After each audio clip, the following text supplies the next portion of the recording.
It is rare that you're going to find this type of video on my channel. I don't do these that often, but felt a little bit compelled to do it right now. I just watched a video on Bob Costas, however you say his name. He's a sportscaster, and he was quoting and paraphrasing an article written by Jason Witlock. He's a sports writer. And I've read Jason Whitlock's stuff from time to time.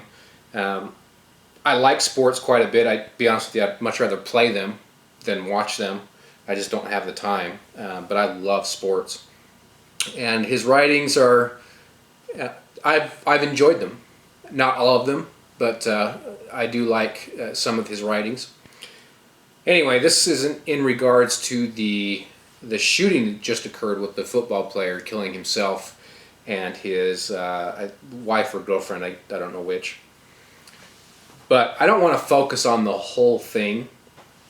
What I want to focus on that I heard from Bob Costas, again quoting and paraphrasing Jason Witlock, is two phrases specifically that I just cannot disagree with enough. And what they have to deal with is sweeping generalizations, especially one, and assumption.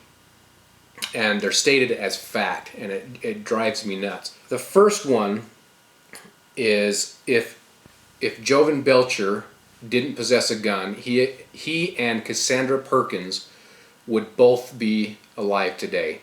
That's how could you say that? How can you say that as fact? Truth of the matter is, I think in a lot of these cases, and to back up just a little bit, I don't think I can say for a fact that if he didn't, that he would have found another way. You know, I don't know that, but what I'm saying is you can't come out and say that. The fact is, this man who was obviously disturbed more than likely would have found a way to carry out what he wanted to accomplish. We had the same thing recently with a local individual. It didn't happen in this state, where he murdered his two children with an axe and blew up the house. He didn't have a gun. He found another way. The gun isn't the only way. The other thing that really stood out to me is this. For a professional writer to write such a sweeping generalization and then be quoted by a sportscaster is amazing to me. Handguns do not enhance our safety. They exacerbate our flaws, tempt us to escalate arguments, and bait us into embracing confrontation rather than avoiding it. And what he's referring to here actually is the case that just came out where the man shot the teenagers in a gas station parking lot for playing their music too loud. The man was quoted as saying he thought they had a gun, and they don't think that's the case. Are there dumbasses out there with guns? Absolutely. Are there people out there who have their concealed licenses that are dumbasses with guns? Yes, there are. However, I think those are far and few in between, and those are the ones getting reported in the media. You don't hear about the other ones. This quote right here: tempt us to escalate arguments and bait us into embracing confrontation rather than avoiding it. Now, most of you probably know that I am a concealment weapons holder. I carry my gun with me every day, and I can tell you for a fact, based on my own experience, this has really got me going, is that I have been in, I don't know how many occasions, on the road specifically, where you get a lot of road rage, where people have tried to escalate things, and the mere fact that I have a gun on my hip has forced me, has made me very much so desire to de-escalate, because I don't want it to get to the point where I have to use a gun over some stupid traffic thing. I've got a good friend of mine. He and I have been friends for years, and we are very close and very tight. He also carries a gun legally, and we had a discussion about this years ago, And he gave me multiple occasions where he had the exact same experience, where he was out with a gun legally concealed, and something started to happen, and he de-escalated to avoid the situation getting worse with a gun. This sweeping generalization drives me nuts. Again, I don't normally make these type of videos, but this one, I'd heard about the comments by Bob Costas, however you say his last name, and they didn't really bother me until I watched the video.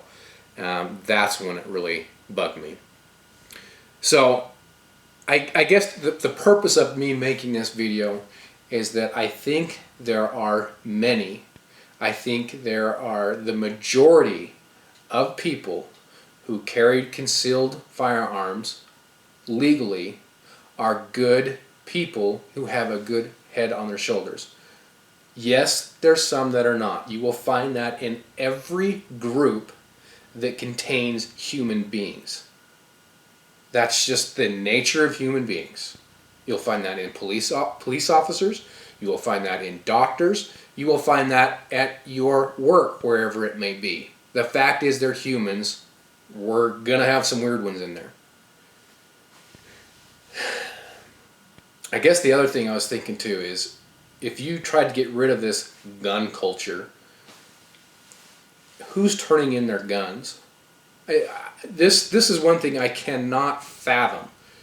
The people turning in their guns are law-abiding citizens. There are so many guns in this country. To think that removing guns from the law-abiding people is going to get rid of guns from those that are, shall we say, undesirable as far as the law is concerned. They're going to turn their guns in. What happened with Prohibition? How did that work out? Did that stop alcohol? No. Come on. Anyway, maybe I'll stop it there. Like I said, you won't find too many of these videos on my channel, but this one bugged me. This one bugged me. So, thanks for listening to the rant. It was therapeutic, we'll call it that. Anyway, thanks much, guys. We'll talk to you later. You thought I was done, and I'm not done. I do want to add this to it. My mind's still going. Apparently, it wasn't as therapeutic as I thought yet. I recently put up a video on my EDC, have you used it? My answer was yes. I went through some of the things.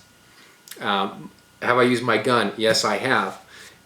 What I want to illustrate with that is we had a man who seemed to be under the influence. If I was a betting man, I would certainly bet that he was, of some type of drug, probably meth is my guess.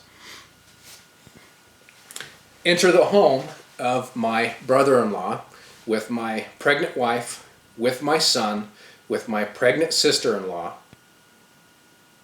and this man was not welcome there.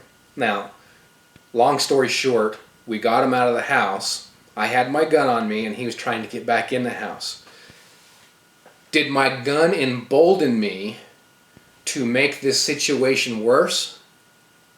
Because that's what all gun people do with their guns. They become emboldened and crazy and they want confrontation. Bullshit. This is what I did. I took that deadbolt on that front door after we got him out of the house and I turned it. Locked him out of the house. Done. We called the police at that point. To come out and say that gun people are emboldened by their guns for confrontation and to shoot people is asinine. Now I'm really getting going. I probably ought to end it here. But my point is, there are so many of us out there that carry guns legally that all we have to do is this to end a confrontation. That is our mindset. It is not this. It is turning that deadbolt instead of pulling that trigger. That is by far, I believe, the majority of those who own guns. All right, I'm done.